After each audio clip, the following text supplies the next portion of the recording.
নমস্কার বন্ধুগণ, নিয়ে চলে এসেছি একটি অত্যন্ত গুরুত্বপূর্ণ চাকরির খবর নিয়ে।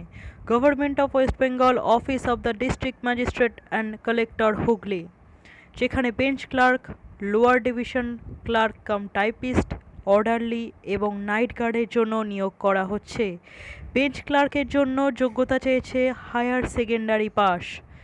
লোয়ার ডিভিশন ক্লার্ক কাম টাইপিস্টের জন্য মাধ্যমিক পাস।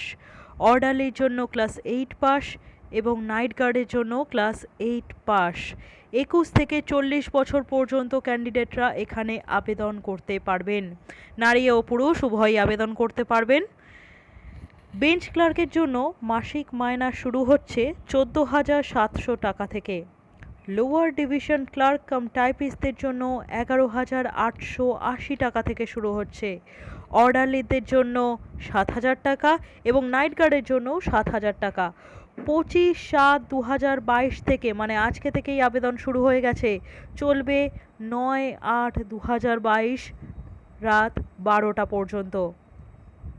প্রথমে 80 মার্কের রিটেন টেস্ট হবে, তারপর সেখানে যারা পাশ করবে তারা পরবর্তীতে 10 মার্কের ভাইভা টেস্ট এবং 10 মার্কসের কম্পিউটার টেস্টের জন্য বসবে। যারা এই তিনটেতেই পাশ করবে তারাই হবে এলিজিবল। এরকম আরও ভিডিও দেখতে চ্যানেলটি লাইক এবং সাবস্ক্রাইব করে দিন। ধন্যবাদ।